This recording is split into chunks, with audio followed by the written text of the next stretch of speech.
Hello and welcome to Lost Love Chronicles. Dear listeners, before we get started, drop a quick hi in the comments and let us know where you're tuning in from. Also, if you have any suggestions for us to make the channel better, please let us know. Now let's start with the story. My wife asked for a break to find herself. That's how she put it. Said she needed space, clarity. At first, I believed her. I wanted to believe her. But then I found out she had cheated with some guy she met online. That's when I knew I had to take matters into my own hands. I'm a 34-year-old man, and this is the story of how my marriage turned into an absolute train wreck. Let me back up a bit and tell you about myself. I was born and raised in the Midwest, the kind of place where people still wave when they pass you on the road and where hard work means something. My dad worked at the same factory for 35 years. Every day, he came home with grease under his fingernails and exhaustion in his eyes. He didn't say much, but when he did, it stuck with me. Roland, he used to tell me, wiping his hands with that same dirty red rag, a man's only got two things in this world, his word and his work ethic. Don't lose either. My mom stayed home with us 4 kids, juggling coupons like they were playing cards and making every dollar of dad's paycheck count. We weren't exactly poor, but anything outside the basics was a luxury. And when we got something nice, even if it was a new coat or a trip to Dairy Queen, it felt like a big deal. I wasn't the smartest kid in school, never was, but I had grit. I showed up. I hustled. Football and wrestling came naturally to me, and I stuck with them all the way through high school. I got a partial scholarship to a state college. That felt like a win. But 2 years in, the construction company I worked for during summers offered me a full-time gig with good pay and benefits. My parents didn't like that I dropped out. I remember the conversation like it was yesterday. "You're walking away from a degree?" my mom asked, disbelief all over her face. "I'm walking toward a job that pays now, Ma," I said. "Real money. Steady work. I'm not throwing that away." By the time I was 21, I was earning more than most of my college buddies. I started in construction at 19 and put in long hours learning everything from laying foundations to managing subcontractors. By 26, I was a site manager. And at 29, I made the biggest leap of my life. I started my own contracting business. That first year, hell, ramen noodles for dinner and maybe 3 hours of sleep a night. But I stuck with it. By year 3, I had 6 guys working under me and projects lined up 6 months in advance. I built it all, every bit of it, with sweat, busted knuckles, and a never-quit attitude. Then came Jenna. I met her 8 years ago at my buddy Dave's barbecue. She was different, sharp, confident, a marketing coordinator for some tech startup. When she talked about her career goals, her green eyes lit up like fireworks. We hit it off right away. "You started your own business without a degree?" she asked, raising an eyebrow, impressed. "Yeah," I said, grinning. "Just figured I'd bet on myself." "That's sexy," she said, and I swear I felt something shift right then. Real-world intelligence is way hotter than some piece of paper on a wall. We dated for 3 years before getting married. Small ceremony, about 50 guests. Her idea, though she later complained it wasn't Instagram-worthy enough. Those first few months? Amazing. We'd come home from work, me covered in dust, her still buzzing from some client pitch, cook dinner together, crash on the couch, and binge-watch whatever show we were into that week. And when we weren't eating or watching something, we couldn't keep our hands off each other. We used to talk about building something meaningful together. Not just a house or a business, but a life, something real. A foundation we could stand on. Fast forward 2 years into our marriage, and Jenna was pregnant with our daughter, Lana. It wasn't exactly planned, but when that test came back positive, we both smiled like idiots. We were nervous, sure, but excited. Jenna had always said she wanted to be a stay-at-home mom, at least until our kids were school-aged. I respected that, supported it.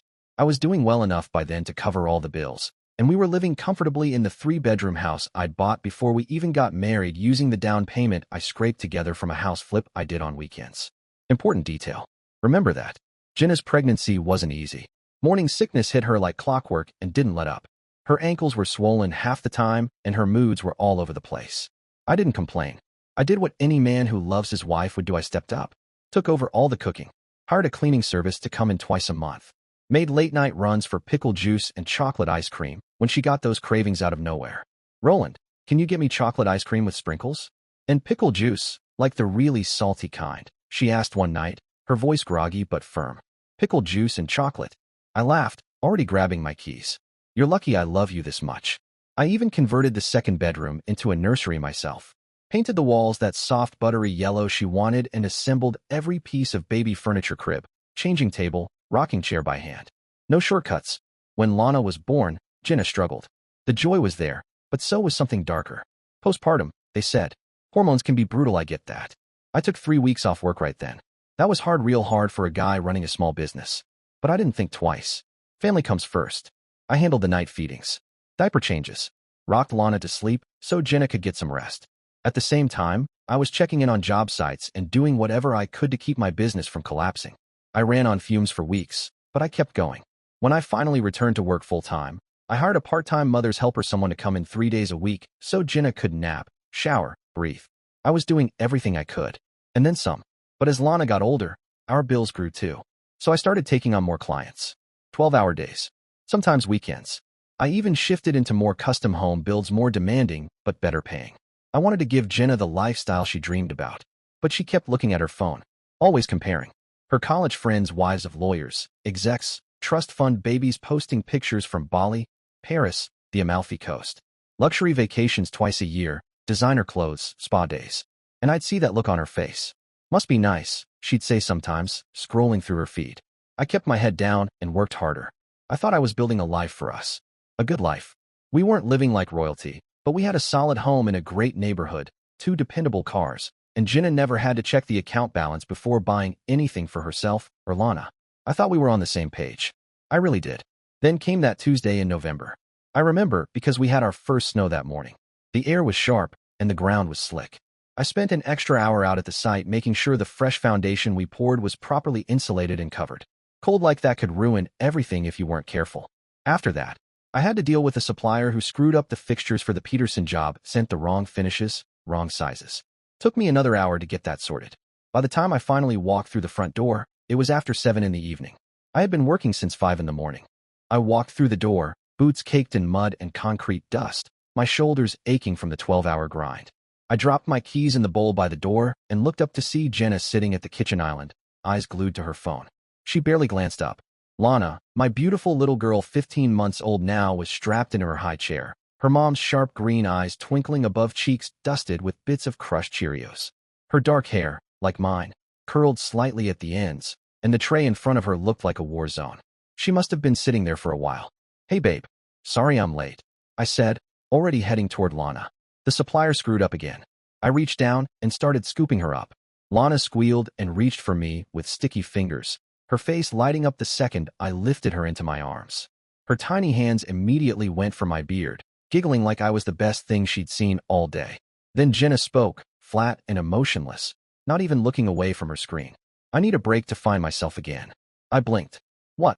I asked, turning my head to her as I shifted Lana to my hip. "Being a mom has stolen my identity," she said, finally looking up from her phone.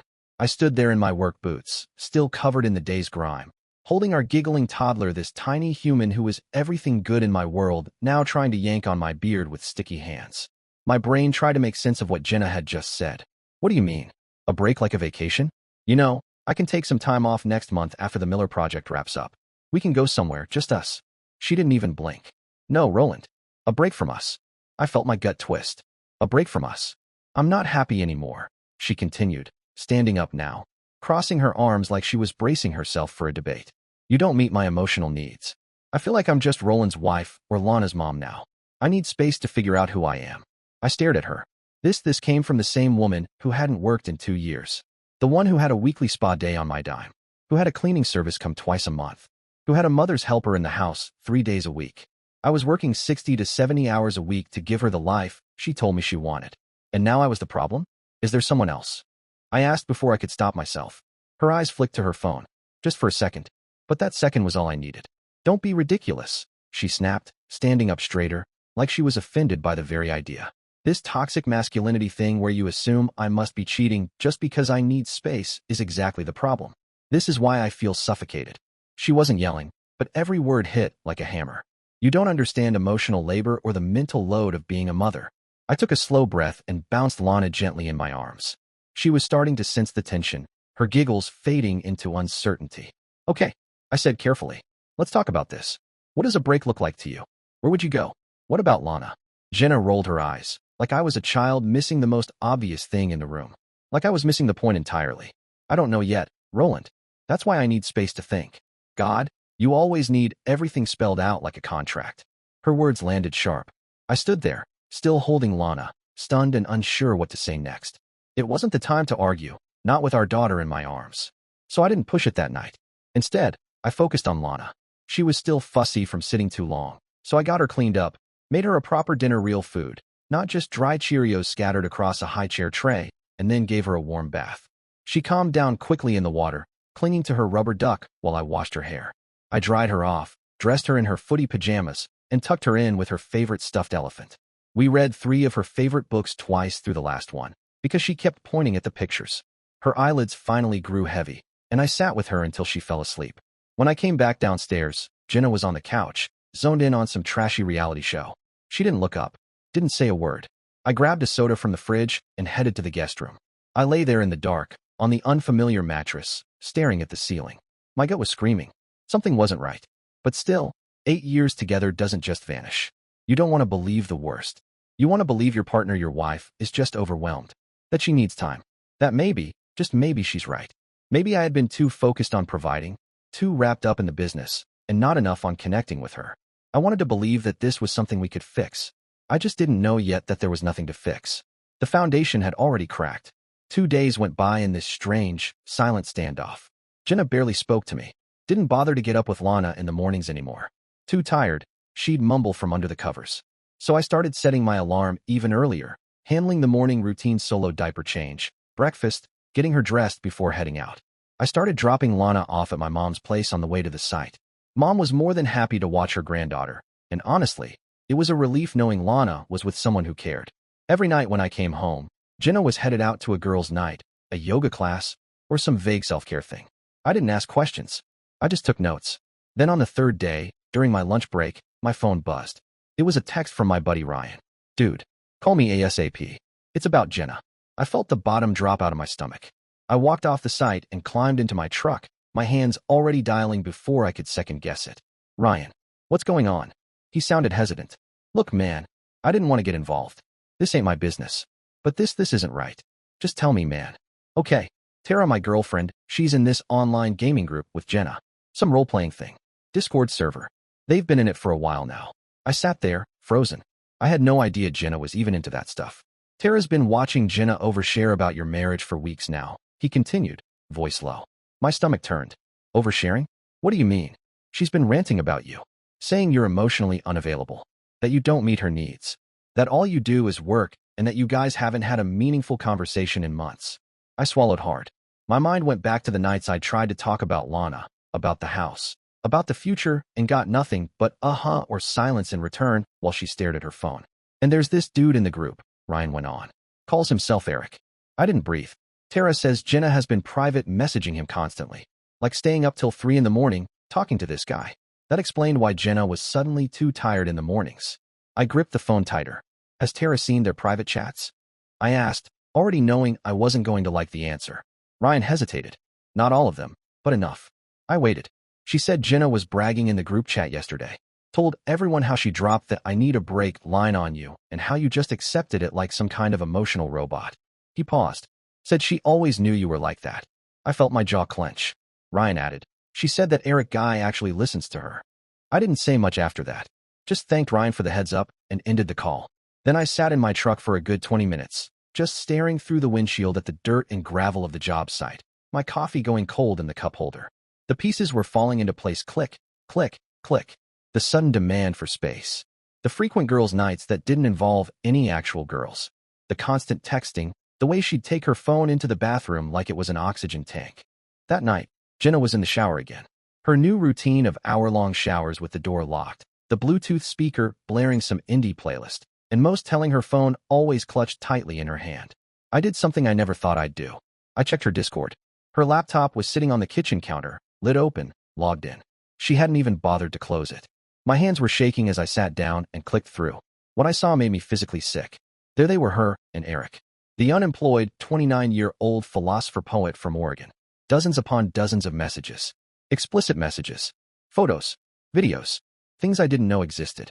She told him how intellectually stimulating he was. Compared to me, I was just a construction guy, apparently. A blue-collar brute who could only swing a hammer, despite running a business that employed 6 people and kept our entire lifestyle afloat. She said she felt seen by Eric. Truly seen. After a few weeks of chatting online. And there were the critiques, sharp and detailed, about our sex life.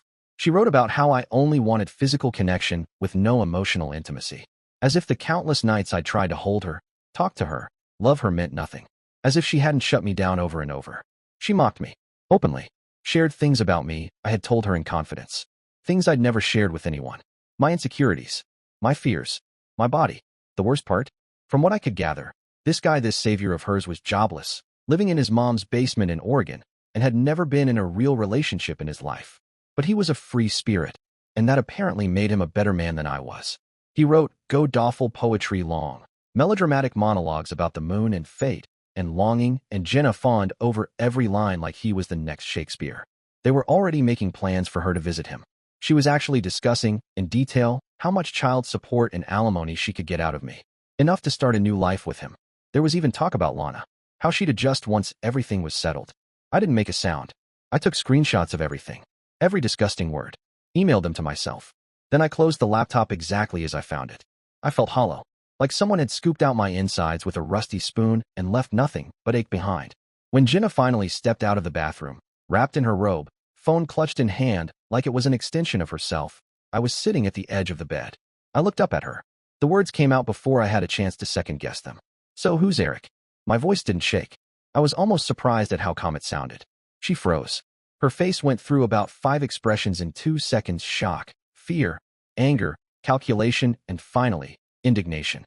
You went through my private conversations? She shrieked, stepping back like I'd struck her, pressing the phone to her chest like I was about to rip it from her hands. How dare you invade my privacy like that? I stood slowly, not rising to her volume. Your laptop was open, Jenna. It wasn't exactly Fort Knox. She opened her mouth, but I cut her off. Answer the question. Who's Eric? And why are you planning to take my daughter across the country to live with him? Her eyes darted away. It's not like that, she muttered. He's just a friend. Someone who actually listens to me. Unlike you. I clenched my fists at my sides. A friend who gets naked photos? Who you plan future custody arrangements with? I shook my head. Unbelievable. She squared her shoulders, suddenly defiant.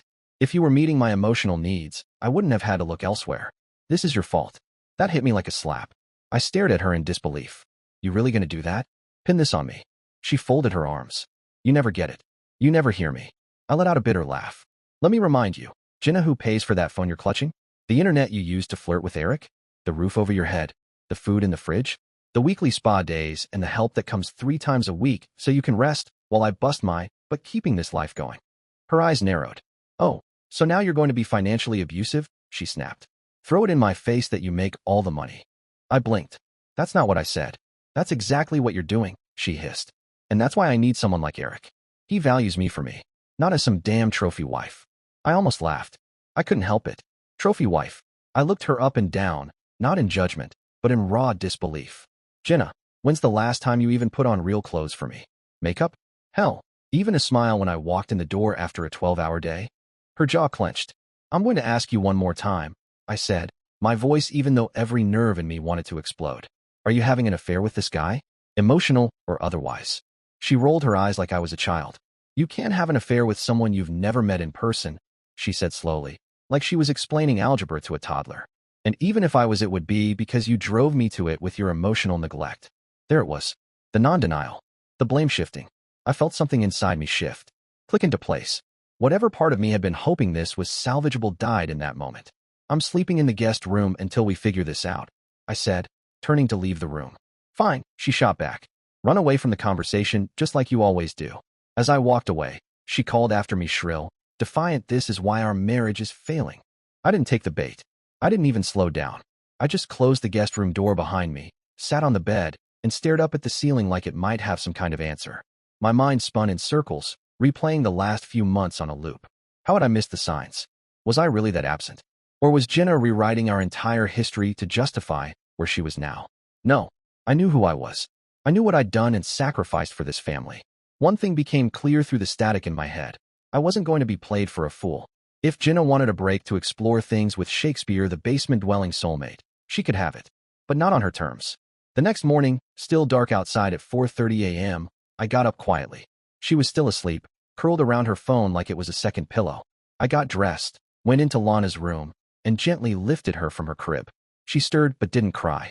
I whispered soft reassurances to her, kissed her forehead, and bundled her into the car. My mom answered the door in her robe, rubbing sleep from her eyes. Roland? Everything okay? I didn't say much, just enough for her to understand this wasn't a casual visit. It's serious, Mom. I need to take care of a few things today. Can Lana stay with you? She looked at me for a moment, really looked, and then nodded. Of course. Don't worry about a thing. You do what you need to do. God bless her. She didn't pry, didn't make me say it out loud. Just took her granddaughter in her arms and whispered, "You're safe with Nana." Instead of heading to the job site like usual, I went straight to my office. I sat at my desk and made 3 calls. First was to Dave, my lawyer buddy, who handled all my contracts. When I told him the situation, he didn't waste time sugarcoating. "Roland, buddy," he said, "you need to protect yourself and Lana. Now, Jenna's already shown she's willing to put her wants above her daughter's needs." Second call was to my bank. I scheduled an appointment for that afternoon. Third was to a security company one of my clients had recommended. They picked up on the first ring, and I told them I needed a full install, common areas, nothing invasive, all above board. I wasn't trying to spy. I just needed evidence in case this blew up. Dave had been clear. Document everything, he'd said. Every screenshot, every cent spent supporting her lifestyle, every hour you worked while she was staying up all night with her online boyfriend. Courts favor the mother, usually, but if you can show she's uninvolved and you're the stable parent, you've got a real shot at primary custody. That hit me hard, because it wasn't just about me anymore, it was about Lana.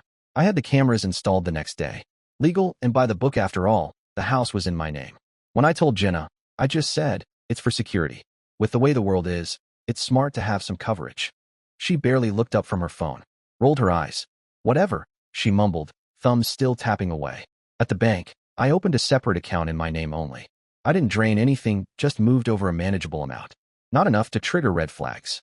Just enough to make sure I had a cushion if things went south fast. I pulled up our financial records from the past year, bank statements, credit card bills, receipts. Everything. The yoga retreats. The therapy sessions she bailed on. The overpriced juicer she used for 2 weeks. The new wardrobe she claimed she needed to feel like herself again. All of it funded by me. All of it under the banner of Jenna finding herself. I printed and filed them. Then I started scaling back at work. Not by a lot, just enough.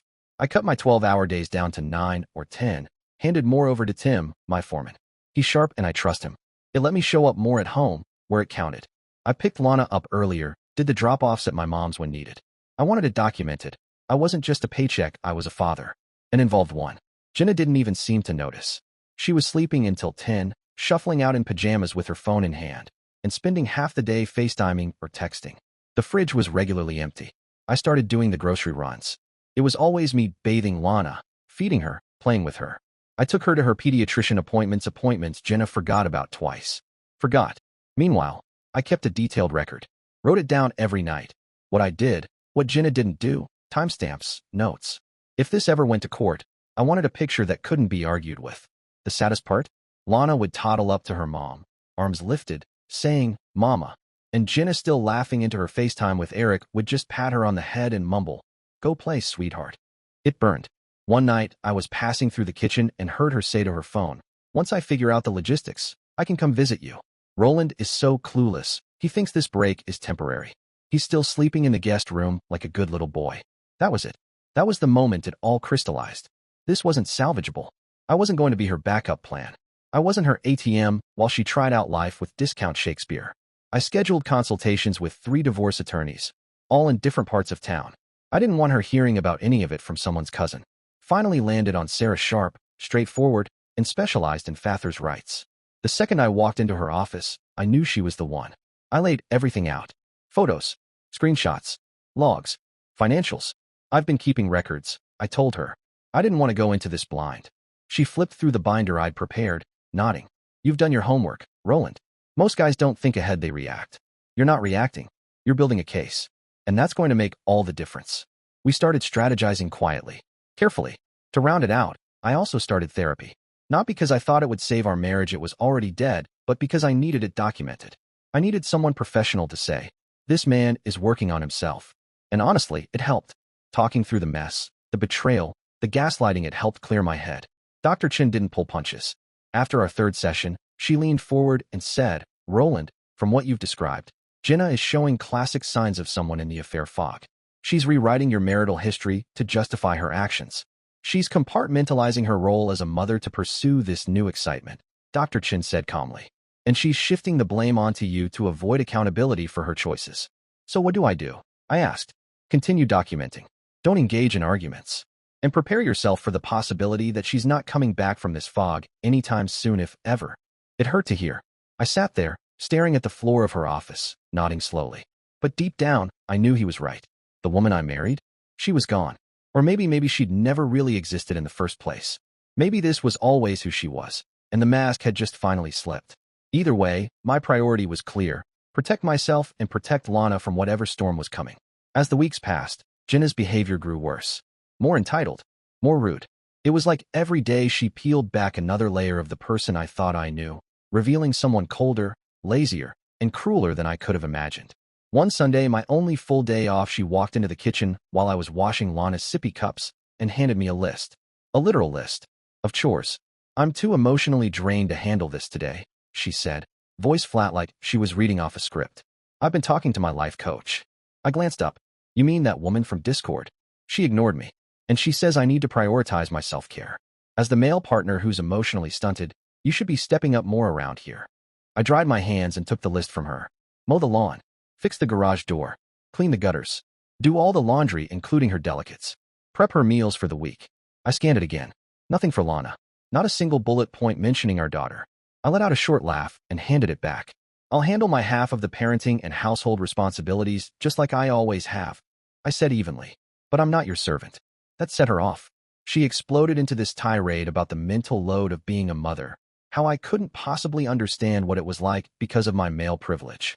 Meanwhile, our daughter was sitting happily in the playpen I'd set up that morning, munching on a banana and stacking plastic cups while I made her breakfast.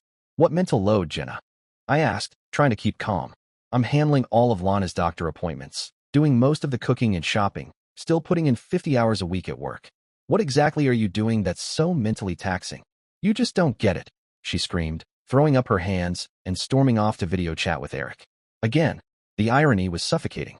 The security cameras I had installed, for our safety, painted a pretty clear picture. Jenna spent maybe 2 or 3 hours a day actually engaging with Lana.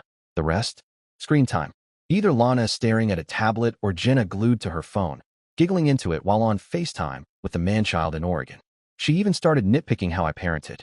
"You're too rough when you play with her," she snapped one evening as I tossed Lana gently into the air and caught her. Lana burst into one of those pure, belly-deep giggles that made everything else melt away. She giggled uncontrollably. "My work, it's just construction. Not rocket science," she'd said once, waving her hand dismissively during a fight. "Just construction. Never mind that my just construction business paid every bill she racked up, kept the roof over our heads, put food on the table, covered her therapy, the gym membership she stopped using, and the overpriced life coach telling her she was a queen trapped in the wrong fairy tale. And don't get me started on the gym. So vain," she muttered one night when I came back from a workout. "You should be helping me instead of obsessing over your muscles." "Helping with what, Jenna?" I asked. She never had an answer. Because I was already doing everything: cooking, doctor visits, work, playtime, shopping. The mental gymnastics she did to paint herself as the overworked martyr were Olympic level. This was the same woman who once told me my work ethic and strength were what attracted her in the first place. Now, she twisted them into flaws. As if being a man who could frame a house, carry heavy loads, and stay until the job was done made me some outdated caveman. Then came the notebook. I came into the kitchen one afternoon to make lunch for Lana while Jenna was in the bathroom. Her notebook lay open on the counter. I shouldn't have looked. I know that. But after everything, after the lies, the gaslighting, the betrayal, I felt justified. It was a journaling prompt. Some crap her life coach had given her. 2 columns. Ideal partner traits versus current reality. Under ideal, she had scribbled: intellectually stimulating, creative and sensitive, understands my emotional needs without me having to explain, prioritizes quality time over material things, sees me as an equal, not a mother-wife role, spiritual connection. I swallowed hard and read the other side. Under current reality, it said clearly about me. Only talks about work and practical matters. No creative hobbies or interests. Emotionally unavailable. Doesn't understand deeper needs. Thinks providing financially is enough. Sees me primarily as mother of his child. No spiritual dimension. I stared at it, stunned. What world was she living in? I'd taken up woodworking years ago. Half the furniture in this house was made by my hands. I built Lana's crib myself. I had tried over and over to talk about things outside of work. I'd planned dates she flaked on. I made efforts. Real ones. But those didn't fit the narrative. Jenna had built a fictional version of me, this cardboard cutout of a cold, one-dimensional man, to justify her actions. In her head, I wasn't the guy she had shared 8 years with, raised a child with, built a home with. I was just the villain now, the emotionally stunted husband, the obstacle between her and her spiritual connection. She walked back into the kitchen then and froze when she saw the notebook in my hands. Seriously, she snapped. You're going through my private thoughts now? This is exactly why I'm unhappy. You have no respect for my boundaries. I closed the notebook slowly and looked at her. Respect works both ways, Jenna, I said quietly. You've got me painted as some emotionless robot, but that's not reality. That's the story you're telling yourself to feel better about what you're doing. You don't know anything about what I'm feeling. You never have. Jenna spat before turning away. I didn't bother to respond. There was no point arguing with someone rewriting history to fit her own narrative. Instead, I grabbed Lana's hand and took her to the park, letting her toddle around the playground while I sat on a bench, trying to piece together how the woman I married became this stranger living under my roof. That night, she didn't come home until after 11. She said she'd been with friends, but our phones showed her location had been parked outside a Starbucks for 4 hours, most likely on the phone with Eric. She didn't ask about Lana, didn't check if she was okay, just went straight to the shower, phone in hand like it was her lifeline. It was like watching someone I loved turn into someone I didn't recognize, and there was nothing I could do about it. 4 weeks into her break, I came home from the gym and saw the credit card statement. $600 on new clothes ordered by Jenna. I confronted her. I deserve to feel good about myself, she said, eyes sharp. Your constant criticism is why I needed this break. Too tired to argue. I just nodded, went upstairs to shower, and spent some quality time with Lana. She was thrilled to show me she could stack blocks higher than before. Later that night, Jenna left her laptop open when she went to take a bath. A message popped up from Eric. Curiosity got the better of me. I looked. They were openly mocking me. She called me desperate and pathetic for still trying to fix things, by which she meant providing for the family and taking care of Lana. She laughed about my therapy, calling it hilarious that I thought I could change. He's so clueless, she wrote. Then came the kicker. Once I figure out child support and alimony, I can come see you. His business did really well last year, so I should get a nice payout. I've been researching Oregon law is better for mothers.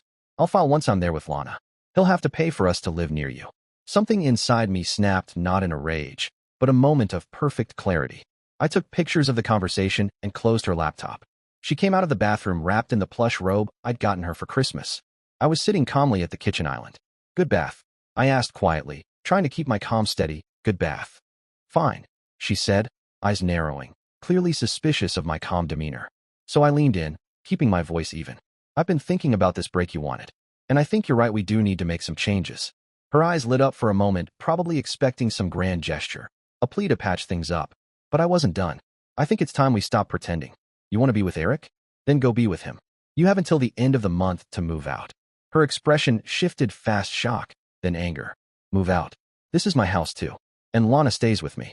I met her glare without flinching. Actually, this house is solely in my name. I bought it before we were married. Remember? I have the deed to prove it.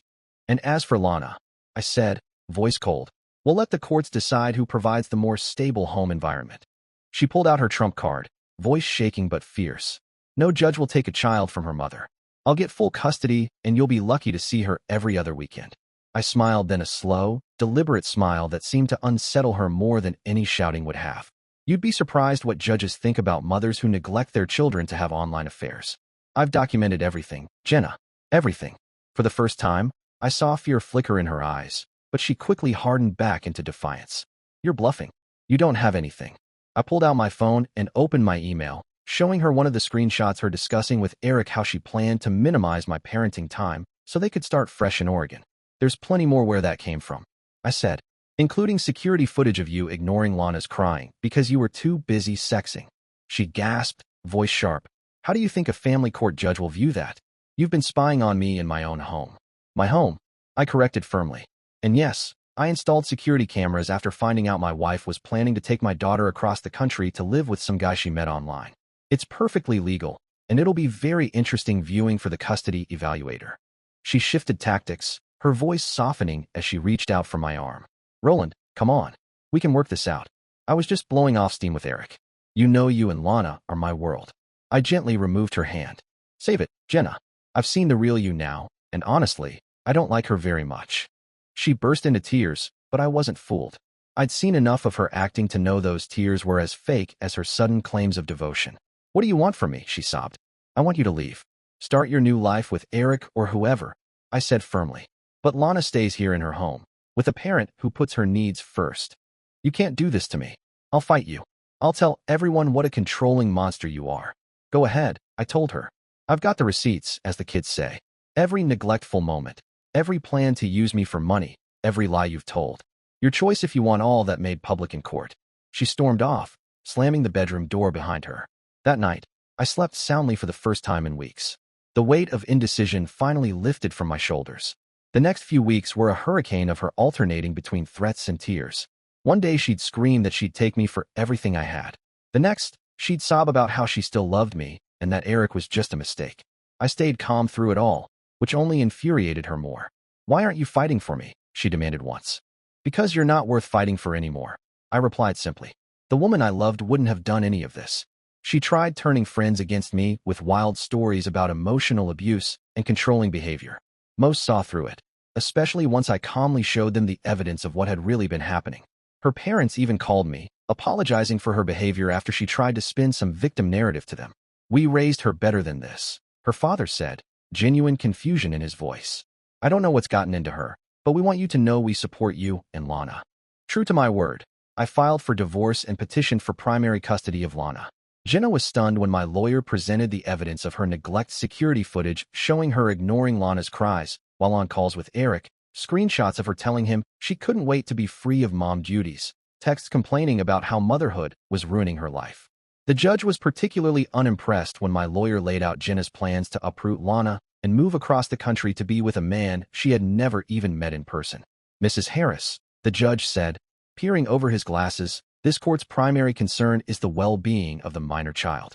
Your communications suggest a concerning lack of priority for your daughter's stability and emotional needs." Jenna tried to argue that she had been suffering from postpartum depression and that I hadn't been supportive. But the timeline didn't add up. Lana was over a year old when the affair started, and there was plenty of evidence showing how I had stepped up to support her parenting while she was checked out emotionally. In the end, the judge awarded me primary physical custody of Lana. Jenna was granted supervised visitation only after she could prove she was stable and serious about being a parent again. There was no alimony. Our marriage hadn't lasted long, and she was capable of working. Child support from her would be determined once she found a job. The day Jenna had to move out, reality finally hit her. Eric, the so-called Prince Charming, had been strangely quiet as the divorce proceedings got underway. His multiple daily messages dwindled down to occasional check-ins. Turns out, he'd ghosted her once he realized she wasn't going to bring in a fat divorce settlement to fund his gaming lifestyle. She stood in the living room, looking lost among the few boxes of personal things she was taking with her. I told her she could have whatever she wanted from the house, but she didn't seem interested in anything practical. "Roland, please," she begged, tears streaming down her face. "I made a horrible mistake. I was depressed after having Lana and just got lost. We can fix this. I'll go to therapy. I'll delete all my accounts. I'll be the wife you deserve." "There's nothing to fix, Jenna," I said quietly but firmly. "I deserve someone who sees my hard work as an expression of love, not something to exploit. Lana deserves a mother who values her more than online attention." She broke down, crying like a child. "But where am I supposed to go? What am I supposed to do? Your parents said you can stay with them until you find a job," I replied. "As for what you do next, that's up to you. For the first time in years, your choices are your own. So is the responsibility for them."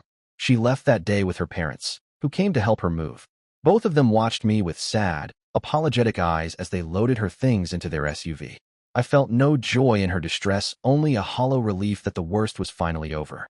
2 months later, Jenna called me in tears. I almost didn't recognize her voice. She sounded broken. "Roland," she sobbed, "my fantasy romance turned into a nightmare." She told me she had begged her parents for a loan to get a plane ticket and had actually flown out to meet Eric. She had drained the small savings account she'd kept, mostly money I had given her for emergencies. "Against all my warnings and your parents' pleas, I was convinced he was my soulmate," she said. "He wasn't who he said he was," she broke down again. "As soon as I got there, he treated me like some woman he'd met online. He took the rest of my money, nearly $3,000, saying we needed it for our place, then disappeared for days. He came back drunk. When I confronted him, he laughed in my face, said I was just a desperate housewife he'd been playing for kicks, told all his friends I was easy and pathetic." Jenna had found a small apartment back here, but couldn't afford the rent after the first month. Eric had blocked her everywhere after bleeding her dry. The Discord friends who had once been her support vanished when she needed real help instead of just validation.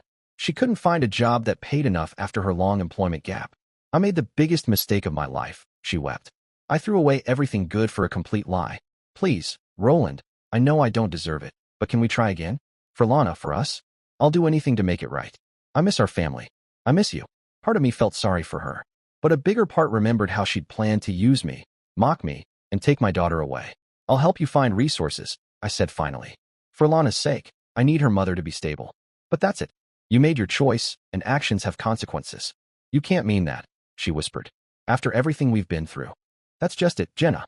We've been through hell, but you're the one who dragged us there. I'm finally finding peace. Lana is thriving now. I won't risk that again.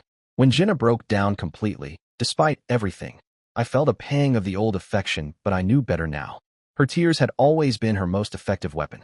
I can recommend some job placement services, I said, keeping my voice gentle but firm.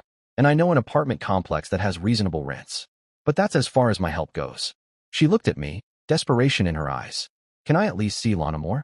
The supervised visits, they're so clinical. I shook my head slowly.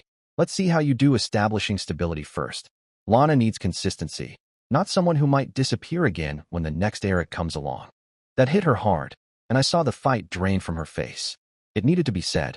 She had shown me exactly who she was, and I believed her. Today, I have my daughter 80% of the time. I've scaled back work to spend more quality time with her, trusting my foreman Tim with more responsibility. I even made him a junior partner. I converted the home office into an epic playroom for Lana, with a reading nook, an art station, and enough stuffed animals to start a small zoo. Jenna is slowly getting her act together, going to therapy, and working a retail job. She sees Lana regularly now, but knows she has to earn back trust. Our exchanges are civil, sometimes even friendly, but there's a wall between us that will never come down. She made sure of that. As for me, I'm dating a pediatric nurse named Celia. I met her at one of Lana's checkups. She thinks my dedication to my daughter and my work ethic are attractive, not things to mock. Celia appreciates the life I've built instead of comparing it to Instagram fantasies. She actually asks about my day and listens to the answer even when it's just about concrete mixtures or zoning permits. The first time Celia came over for dinner and saw my woodworking shop in the garage, she asked thoughtful questions about the coffee table I was making. Jenna had called that same hobby boring and a waste of time when we were together. Sometimes the best revenge isn't making someone suffer. It's building a better life while they realize what they threw away. I dodged a bullet. Dear listeners, please share your thoughts in the comments section below and don't forget to like, share, and subscribe.